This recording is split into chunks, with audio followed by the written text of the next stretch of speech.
The holographic message arrived on a cold Tuesday morning in New York City. Ambassador Claire Bennett was sitting in her office at the United Nations headquarters when the air in front of her desk began to shimmer with blue light. She put down her coffee and watched as the projection took shape. A face appeared in the hologram. It was not a human face. The creature had silver blue skin stretched tight over sharp bones and eyes that glowed like dying stars. Claire recognized the species immediately. It was a Vethrani, one of the oldest and most powerful races in the known galaxy. The alien spoke in a voice that sounded like metal scraping against stone. The translator device in Claire's ear converted the words into English. The species designated as humanity is hereby summoned to appear before the Galactic Council. You will answer for your unauthorized expansion into the Kepler 442 system. This territory belongs to the Vethrani Dominion. You have 30 of your solar cycles to comply with this summons. If you fail to appear, your species will face immediate quarantine. All human vessels will be confined to your home system. There will be no appeal. The hologram flickered and died, leaving Claire alone in the silence of her office. She sat very still for a long moment.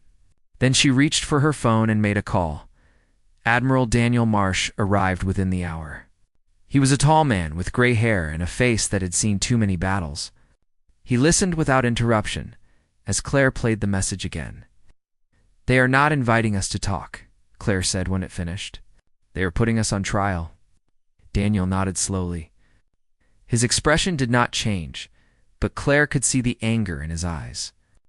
"I will contact Secretary General Huang. We need to assemble a delegation immediately." Claire lowered her voice even though they were alone. "What about the project?" Daniel understood what she meant. For the past 30 years, humanity had been working on something in secret. Something that could change everything. They called it Project Lighthouse. "The project stays hidden," Daniel said. "For now. We play their game, and we see what they want. But if they push us too far, we show them what we have been building." Claire agreed. It was the smart move. Reveal nothing until you have no other choice. 3 weeks passed in a blur of preparation. Claire selected 11 people to join her delegation. She chose Dr. Samuel Price, the best language expert on Earth, who had spent 20 years studying alien communication. She chose Lieutenant Commander Kate Morrison, a military officer who understood strategy and protocol. She chose Marcus Cole, an economist who could argue trade law with anyone in the galaxy. The others were specialists in history, science, and diplomacy on the day of departure. Claire stood on the observation deck of the Earth vessel Endeavour and watched her home planet grow smaller in the viewport.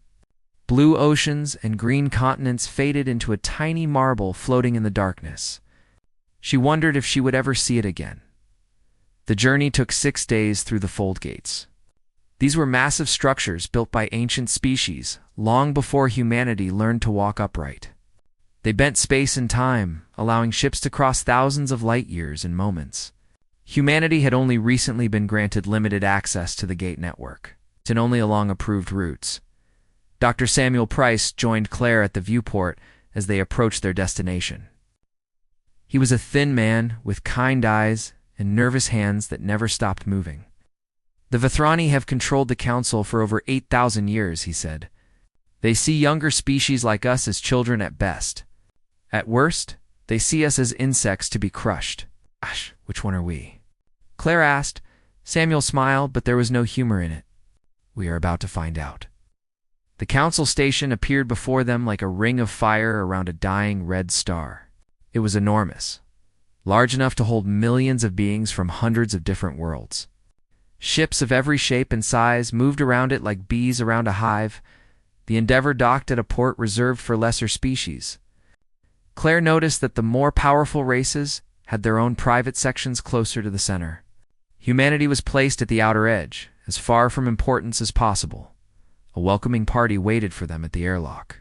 Claire recognized Torvaxis, the Vethrani ambassador, who had sent the original summons. He stood nearly 7 feet tall and moved with the grace of a predator. When he smiled, it reminded Claire of a shark. "Welcome, young ones," Torvaxis said. His voice dripped with false warmth. The Council is eager to hear what humanity has to say in its defense. Claire stepped forward and met his gaze without fear. She had practiced this moment 100 times. We are eager to present our case. Torvaxes tilted his head. Claire's briefings told her this gesture meant he found something amusing. How delightful! Such confidence from a species that has barely learned to leave its own star system. Other aliens gathered to watch. Claire saw the Cathari massive reptilian warriors known for their brutality in battle. She saw the Silmari beings made of living crystal whose bodies hummed with strange energy. She saw dozens of other species she could not name, all of them staring at the humans with expressions ranging from curiosity to open disgust. None of them expected anything from humanity. They had already decided the outcome. To them, humans were primitives who had wandered too. Far from home and now had to be taught a lesson, Claire kept her face calm and her voice steady. She shook hands with those who offered them and nodded politely to those who did not. Inside, she burned with quiet anger. These beings had no idea what humanity had survived to reach this point. They did not know about the wars and plagues and disasters that had nearly destroyed the human race again and again. They did not understand that humanity had clawed its way up from the mud through sheer stubborn refusal to die, and they certainly did not know about Project Lighthouse. Torvaxes led them through gleaming corridors to their assigned quarters. The rooms were small and plain, clearly designed to remind the humans of their low status. The trial begins tomorrow, Torvaxes said. I suggest you rest. You will need your strength. Elle left them alone. Claire gathered her team in the largest room and closed the door. They have already decided we are guilty, Kate Morrison said. This whole thing is just theater. Then we give them a performance they will never forget, Claire replied. But not yet. First we play along. First, we let them believe we are exactly what they think we are. Small, weak, desperate. She looked at each member of her team. And when the time is right, we show them the truth about humanity. The team nodded. They understood. They had all been briefed on Project Lighthouse. They all knew what was coming that night. Claire stood alone at the viewport of her tiny room and stared out at the alien station. Somewhere out there, hundreds of species were laughing at humanity. Somewhere out there, ancient powers were preparing to crush human ambitions forever. Claire smiled into the darkness. Let them laugh, she thought. Let them underestimate us. It will make their surprise all the greater when they learn what we have done. Tomorrow, the trial would begin. Tomorrow, humanity would stand accused before the galaxy. But Claire Bennett knew something the Galactic Council did not. The trial was not the end of the story. It was only the beginning. The council chamber was the largest room Claire had ever seen. It was carved from living crystal that glowed with soft light. Thousands of seats rose in circles around a central platform where the accused were meant to stand. Every seat was filled with alien beings from across the galaxy. Their eyes watched the humans with cold interest. Claire led her delegation down a long walkway toward the platform. She could hear whispers in dozens of languages. Her translator caught fragments of conversation. Primitives, foolish creatures. They will learn their place today. She kept her head high and her steps steady. Behind her, Samuel Price walked with his tablet clutched to his chest. Kate Morrison moved with military precision. The others followed in silence. They all knew what was expected of them. The central platform was made of black stone that seemed to absorb light. Claire and her team took their positions under the gaze of hundreds of alien species. Above them, on an elevated throne carved from a single massive crystal, sat High Arbiter ZYTHRAN. ZYTHRAN was ancient even by Vethrani standards. His silver-blue skin had faded to pale gray, and his eyes held the weight of millennia. He had judged countless species before this body. He had ordered the destruction of civilizations. To him, humanity was just another minor problem. To be dealt with, the High Arbiter raised one long-fingered hand in the chamber fell silent. Species known as humanity stands. Accused of violating territorial boundaries? Established by the Galactic Compact, Zithran announced. His voice echoed through the chamber like thunder. Specifically, the unauthorized colonization of 3 worlds in the Kepler 442 system. This region has been claimed by the Vethrani Dominion for 6,000 years. Ow. Claire stepped forward. Hi, Arbiter. If I may respond to these charges. Zithrin waved his hand in a gesture of permission. You may speak human, but choose your words carefully. The patience of this council is limited when dealing with your kind. Laughter rippled through the chamber. Claire felt the mockery wash over her like cold water. She did not react. The worlds in question were uninhabited. When our colonists arrived, she began. Our surveys detected no sapient life, no infrastructure, no claim markers. Under the principles of free expansion that the Council itself established thousands of years ago, uninhabited worlds are open to settlement by any species. Ambassador Korvath of the Cathari rose from his seat. He was massive, covered in dark green scales, with teeth like daggers. Those principles apply to recognized species, he growled. Humanity has not been granted recognition. You remain a provisional species. You are subject to supervision and restriction. You have no rights under the compact. A status we have petitioned to change for over a decade, Claire countered. Every application has been denied without explanation. Every request for review has been ignored. Explanation is not required, said Torvaxis smoothly. He sat in a place of honor near the High Arbiter. Younger species must prove their worth before being granted full standing. Humanity has yet to demonstrate anything of value to the galactic community. You have no advanced technology to share. You have no resources we cannot obtain elsewhere. You have nothing to offer but your presence, which grows more tiresome by the day. More laughter filled the chamber. Claire felt Samuel shift nervously beside her. They are not interested in justice, he whispered. This is theater. The verdict was decided before we arrived. Claire knew he was right, but she also knew that theater could work both ways. If the council wanted a performance, she would give them one, just not the performance they expected. For the next several hours, the human delegation presented their case. Kate Morrison displayed maps showing the empty worlds humanity had settled. She presented evidence of peaceful development. She showed images of farms and schools and hospitals built by human colonists. Samuel Price argued legal precedents from a dozen species throughout history. He quoted ancient treaties and founding documents. He demonstrated that humanity had followed every procedure available to provisional species.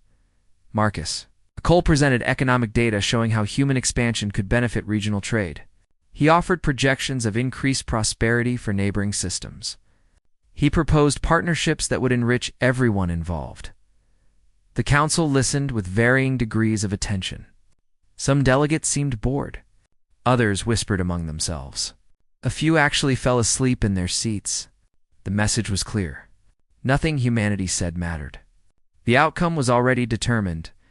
Finally, High Arbiter Zithrin raised his hand for silence. The council has heard sufficient testimony, he announced.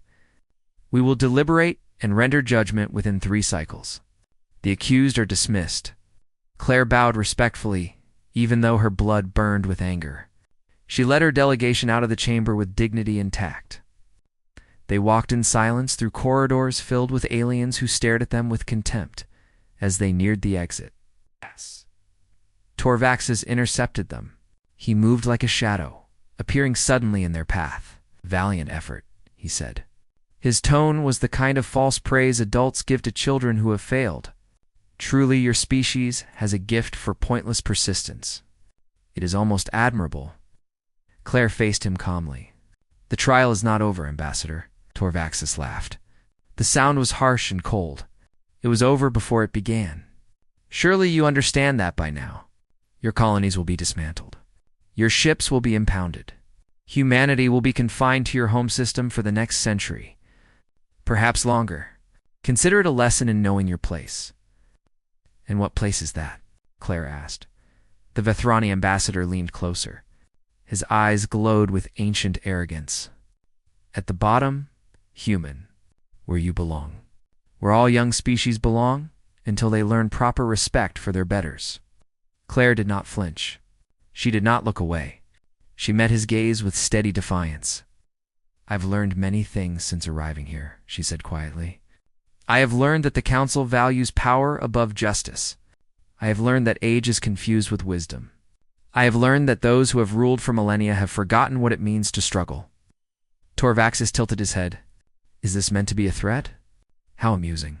"It's not a threat," Claire replied. "It is an observation. You have judged humanity based on what you see. A young species, limited technology, small territory, no powerful allies. You see weakness." She paused. "But you have not seen everything there is to see." For just a moment, something flickered in the ambassador's eyes. It might have been uncertainty. It might have been curiosity. Then it was gone, replaced by cold amusement. "Rest well, human," Torvaxis said. "Enjoy your remaining days of freedom. Soon you will learn what happens to species that reach beyond their grasp." He walked away without another word. Kate Morrison moved to Claire's side. "What was that about?" "What did you mean when you said they have not seen everything?" Claire watched Torvaxis disappear into the crowd. "I meant exactly what I said. They think they know what humanity is. They think they understand our capabilities. They are wrong." She turned to her team. Their faces were tired and worried. They had just witnessed their species being humiliated before the galaxy. They had heard the laughter and the mockery. They knew what the verdict would be. Claire smiled. It was a small smile, but it held something the Council had not expected. "Hope. Go rest," she told them. "Tomorrow, we begin the real work. Tomorrow we show them why humanity is not to be underestimated." The team exchanged confused glances, but followed her orders. Only Samuel Price lingered behind. "Claire," he said quietly, "what are you planning?" She looked out at the alien station, at the thousands of beings who thought humanity was nothing. "I am planning to change history, Samuel, and I am going to need everyone ready when the moment comes." She walked back toward her quarters, leaving Samuel standing alone with questions he could not yet answer. The trial had gone exactly as expected. The Council had laughed. The verdict was certain, but Claire Bennett knew something they did not.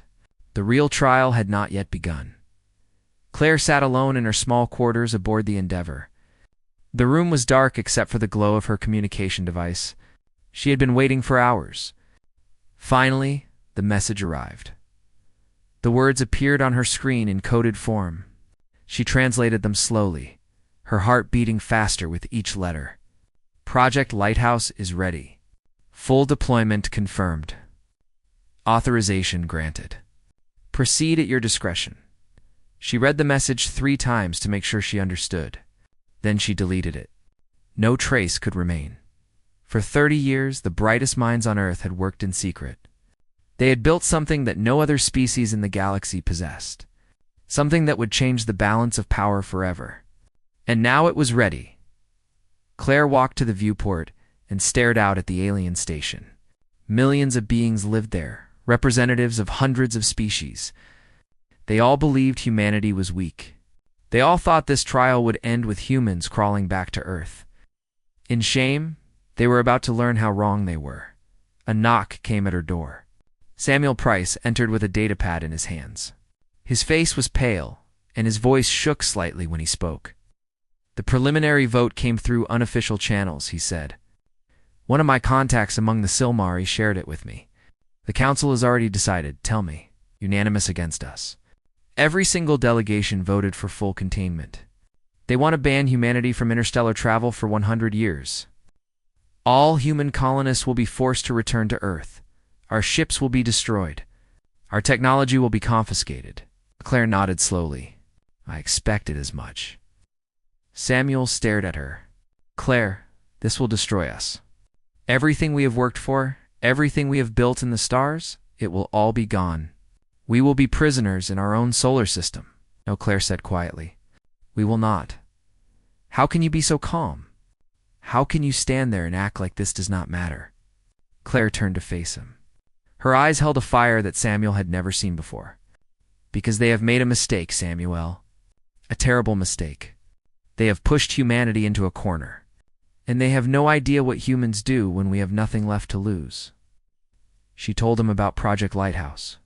She explained what it was and what it could do. She described the network of devices that humanity had secretly deployed across the galaxy over the past 15 years.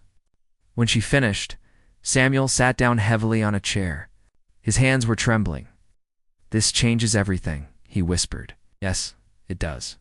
And tomorrow, the council will learn just how much."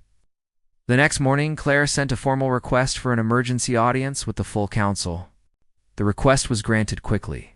The council members expected nothing more than a desperate plea for mercy.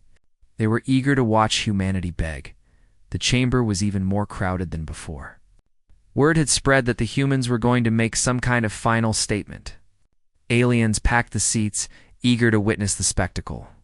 Many were already laughing before Claire even reached the central platform. She walked alone this time.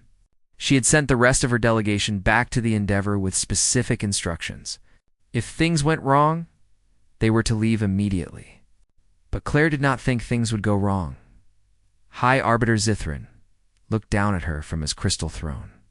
"Ambassador Bennett, you have requested this audience. Speak your piece, though I cannot imagine what a species as young as yours could possibly say that would change the outcome of these proceedings." Claire bowed respectfully. "High Arbiter, honored members of the council, I come before you not to beg for mercy. I come to present information that will fundamentally change everything you believe about humanity and our place in this galaxy." Laughter erupted from several sections of the chamber. Torvaxus smiled, his predator smile. Even Zithrin seemed amused. "Bold words," the High Arbiter said. "Very well. Present your information." Claire activated her personal holographic projector. A map of the galaxy appeared in the air above her head. It showed billions of stars spread across thousands of light years. Every council member had seen such maps before. There was nothing special about it. "For the past 30 years, Claire began, humanity has been working on a secret research program. We called it Project Lighthouse. Its purpose was to solve a problem that has troubled every spacefaring species since the dawn of interstellar travel." The laughter died down slightly. A few delegates leaned forward with curiosity. "Every species in this chamber uses two technologies for communication," Claire continued. "Fold gates for travel and quantum entangled relays for sending messages. Both have severe limitations. Fold gates require enormous infrastructure and can only exist in certain locations. Quantum relays degrade over distance and can be easily disrupted by solar activity or enemy interference." The chamber was growing quieter. 18 months ago, humanity successfully tested a new technology. We call it the Beacon Network. It allows instantaneous communication across any distance in the galaxy. No relay stations required. No degradation of signal. No possibility of disruption. The chamber was completely silent. Every eye was fixed on Claire. "Impossible," Torvaxus said. His voice was sharp. "Our scientists have pursued such technology for 8,000 years. We have the greatest minds in the galaxy. You expect us to believe that humans have succeeded where we have failed?" "I do not expect you to believe anything," Claire replied calmly. "I expect you to witness." She touched her communication device. "Endeavor, this is Ambassador Bennett. Initiate Lighthouse Protocol." For a moment, nothing happened. The council members looked around in confusion. Some began to laugh again. Then every holographic display in the chamber flickered. The lights dimmed and then brightened. And then a new image appeared above the central platform. It was a live feed from Earth's secretary. General William Huang stood in the United Nations Assembly Hall. Behind him, screens showed similar gatherings from cities all around the world. Beijing, London, Moscow, Cairo, Tokyo. Every major city on Earth was represented. "Greetings to the Galactic Council," Huang said. His voice was clear and strong. There was no delay. No static. No distortion. "I am speaking to you in real time from Earth. This message is traveling instantly across 20,000 light years through the Beacon Network." The council chamber exploded into chaos. Delegates shouted in 100 languages. Some jumped to their feet. Others rushed toward the holographic display as if they could somehow prove it was fake by touching it. Torvaxus stood frozen. His silver-blue face had gone pale. For the first time since Claire had met him, he looked afraid. "This is a trick," he managed to say. "Some form of deception." "It must be." Claire shook her head. "It is no trick, Ambassador. But if you require further proof, I invite any member of this council to send a message to their homeworld right now. Use any frequency you wish. You will find that the beacon network is already active across 73% of council space." She let that number sink in. 73%. Nearly 3/4 of the galaxy was already connected to humanity's network. "How is this possible?" demanded Ambassador Corveth. The Cathari warrior looked confused and angry. "How could you have built such a thing without anyone knowing?" Claire smiled. It was not a kind smile. "You answered that question yourselves, Ambassador. For decades, you told us we were primitive. You told us we were weak. You ignored our ships and dismissed our scientists. You laughed at our ambitions and treated us like children." She spread her arms wide. "We used your arrogance as our shield. While you were busy mocking us, we were building the future. And now that future belongs to humanity." The chamber had gone deathly quiet. For the first time in 8,000 years, the Galactic Council had nothing to say. The chaos in the council chamber continued for several minutes. Delegates shouted at each other. Some tried to contact their homeworlds using their own devices.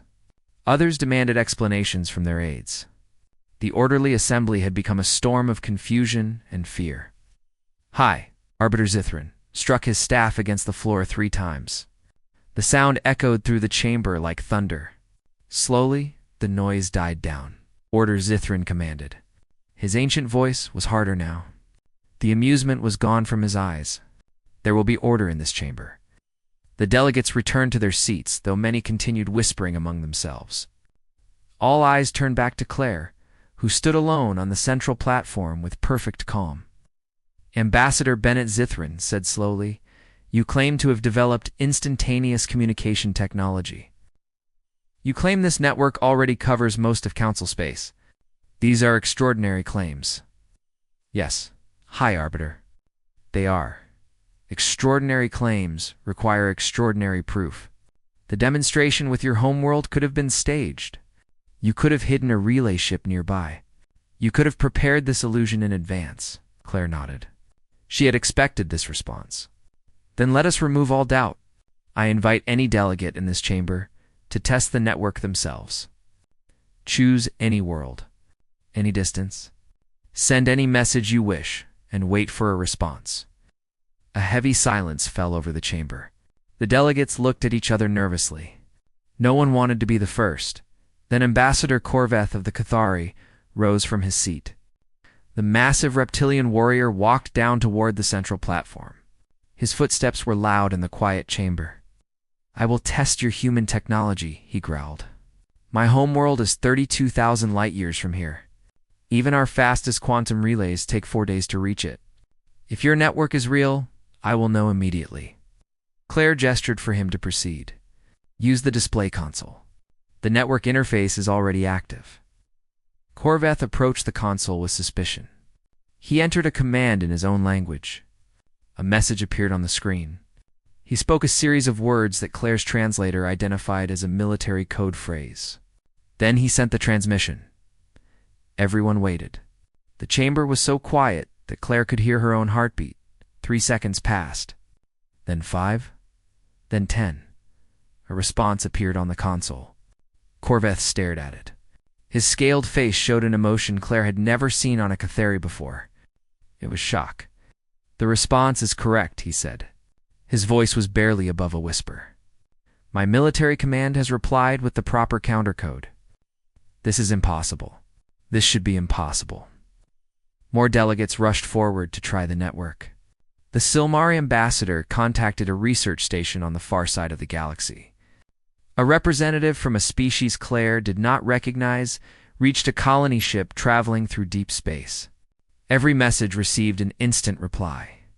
Every test confirmed that the beacon network was real. Torvax's pushed through the crowd until he stood directly in front of Claire. His composure had cracked. Anger burned in his glowing eyes. How did you do this? He demanded. How did you deploy such technology across the galaxy without detection? Our sensors would have found your devices. Our patrols would have intercepted your ships. Claire met his gaze without fear. The beacon nodes are small. Each one is no larger than a human fist. They require no external power source. They emit no detectable signals until activated. We disguise them as space debris. We attach them to asteroids. We hid them in cargo shipments that pass through hundreds of systems. She pulled up a new display showing the galaxy map again. This time, thousands of tiny points of light appeared scattered across the stars. They formed a web that stretched from one end of known space to the other. 15 years, Claire said. That is how long it took us to build this network. 15 years of patience. 15 years of being ignored. 15 years of your species telling us we were not worthy of attention. The implications were becoming clear to everyone in the chamber. Whoever controlled instantaneous galactic communication controlled the flow of information. Trade negotiations, military coordination, scientific research, emergency responses.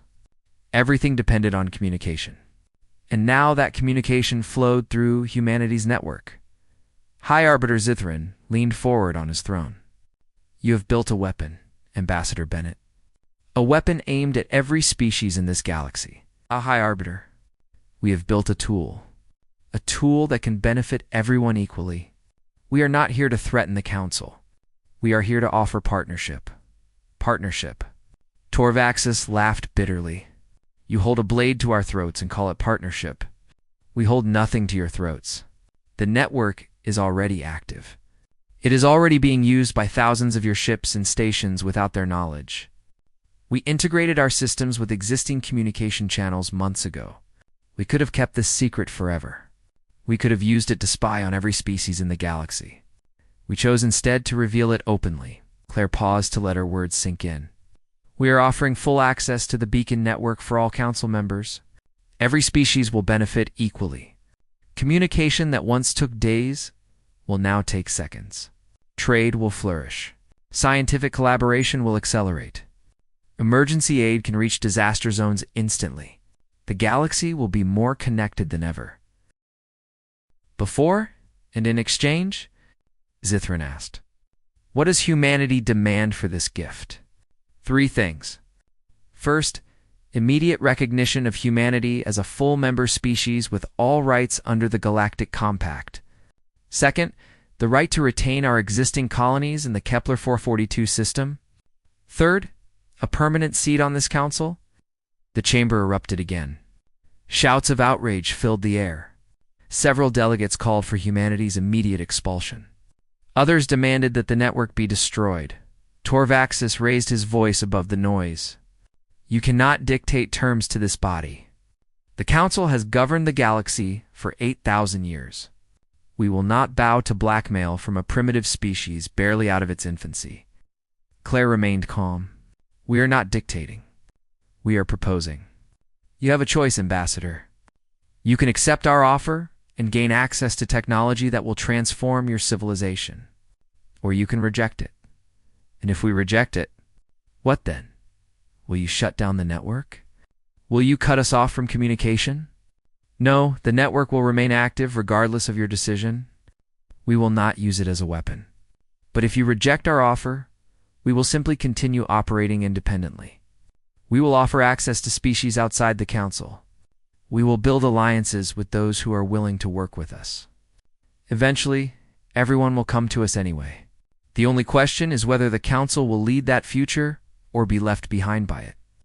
She looked around the chamber at the hundreds of alien faces staring at her. Some showed anger. Some showed fear. A few showed something that might have been respect. You called us to this station to put us on trial, Claire said. You expected us to beg for mercy. You expected to send us home in shame and laugh about it for centuries. Instead, you have witnessed something that has not happened in 8,000 years. You have seen a young species rise to challenge the old order. She straightened her shoulders and spoke her final words clearly. Humanity is not asking for permission anymore. We are asking for partnership. The choice is yours. But choose wisely, because the galaxy has already changed, and it will never go back to what it was before." The chamber fell silent. High Arbiter Zithran sat motionless on his throne. Torvaxis stood frozen with his mouth open. The council that had ruled the stars for millennia had no idea what to do next. Claire waited. She had played her hand. Now it was time to see how the galaxy would respond. The negotiations lasted 3 days. 3 days of arguments and threats and grudging compromises. 3 days of alien delegates shouting at each other while Claire and her team sat quietly and waited. Claire slept perhaps 8 hours during the entire time. She survived on coffee and determination. Every moment she was awake, she was in meetings. Every meeting was a battle, but she had fought harder battles before, and she knew that humanity's future depended on her winning this one. The older species fought every single point. The Vethrani demanded complete oversight of the beacon network. Claire refused. She offered a joint committee with human veto power instead. The Cathari insisted on full technological sharing. Claire declined. She proposed limited partnerships in specific fields. The Silmari wanted guarantees that the network could never be used against them. Claire provided those guarantees in writing. Some demands she accepted. Some she rejected. She knew which points mattered and which did not. She gave ground where it cost humanity nothing, and held firm where it truly counted. On the second day, Torvaxis came to her private quarters. He did not bring guards or aides. He came alone late at night when the corridors were empty. Claire let him in and offered him a seat. He remained standing. "I have underestimated your species," he said. There was no warmth in his voice, but there was something that sounded almost like honesty. "I have watched humans for decades. I thought I understood what you were. I was wrong. Many have made that mistake," Claire replied. "What did you do it?" "Not the technology. I mean the secrecy. How did you keep such a massive project hidden for so long? Your species is famous for its inability to keep secrets. Your governments leak information constantly. Your people argue and fight among themselves over everything." "That is true. We do argue. We do fight.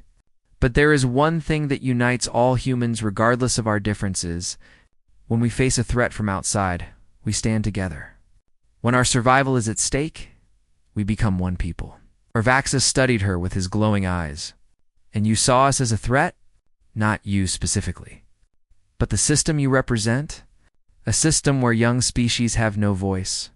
A system where the powerful crush the weak simply because they can. We knew that if we played by your rules, we would never be more than servants. So we made our own rules." The Vethrani ambassador was silent for a long moment. Then he nodded slowly. "The council will accept your terms," he said. "Not all of them, but enough. You will have your recognition. You will keep your colonies. You will have a seat among us. But know this, human. Many will never forgive what you have done. You have humiliated ancient powers. You have upset an order that has stood for 8,000 years. There will be consequences." "I know," Claire said. "But humanity has never been afraid of consequences. We have faced extinction more times than we can count. We have survived ice ages and plagues and wars that killed millions. We have climbed out of the darkness again and again. Whatever comes next, we will face it the same way we have faced everything else. Together." Torvaxis turned to leave. At the door, he paused and looked back. "You know what the strangest thing is? Part of me is glad you succeeded. This galaxy has grown stagnant under the old order. Perhaps it needs something new. Perhaps it needs creatures like you to remind us what it means to struggle." He left without another word. On the morning of the 4th day, High Arbiter Zithran called the council to order for a final vote. The chamber was packed. Every seat was filled. Beings had traveled from across the station just to witness this moment. Claire stood on the central platform one last time. Her delegation stood behind her. They were tired and worn, but they held their heads high. Zithran's voice echoed through the chamber. "The motion before this body is as follows: the species known as humanity shall be recognized as a full member of the Galactic Concil, with all rights and responsibilities contained in the compact. The beacon network shall be established as shared galactic infrastructure under joint human and council administration. Humanity shall retain its existing colonies and shall be granted a permanent seat on this council. He paused. All those in favor, signal now. Lights began appearing across the chamber. Blue lights for yes, red lights for no. Claire watched them flicker on one by one. Her heart pounded in her chest. The voting took less than an hour. When it was finished, Zithrin counted the results in silence. Then he turned to face the assembly. The motion passes. 173 votes in favor, 27 opposed. Humanity is hereby granted full recognition as a member species of the Galactic Council. No applause followed. That was not the Council's way. But Claire felt the change in the room. She saw delegates who had mocked her just days ago now looking at her with new eyes. Not friendship, perhaps, but respect. She bowed to the High Arbiter. On behalf of humanity, I thank the Council for its wisdom. Zithrin inclined his head. Do not thank us yet, Ambassador. You have earned a place at this table. Now you must prove you deserve to keep it. The galaxy will be watching. The session ended. Delegates began filing out of the chamber. Many stopped to speak with Claire as they passed. Some offered congratulations. Some offered warnings. A few simply stared at her as if seeing her for the first time. Admiral Daniel Marsh was waiting for her at the docking bay.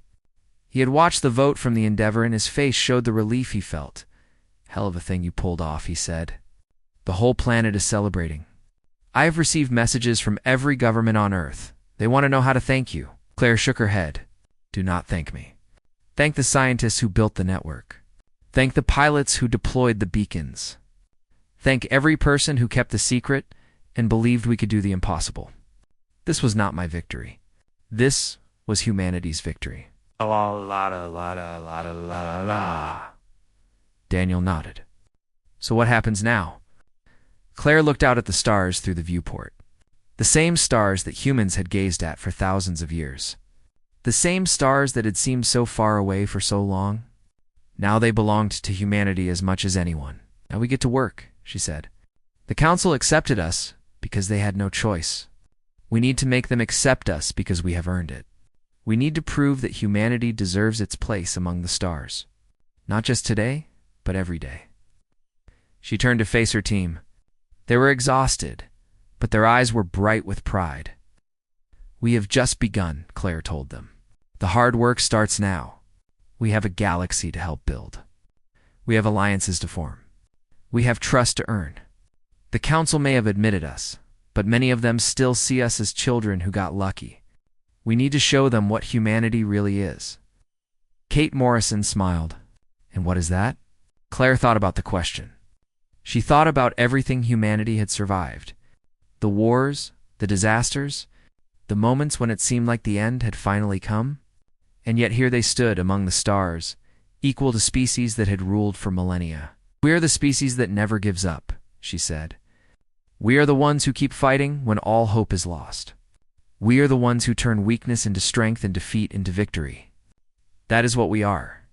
And now the galaxy knows it. The Endeavor's engines hummed to life. The ship pulled away from the Council station and turned toward distant Earth. Behind them lay the old galaxy, the one that had laughed at humanity. Ahead lay something new. Claire watched the stars stretch past as the ship entered the fold gate. She thought about her home. She thought about the billions of people waiting to hear that their future was secure.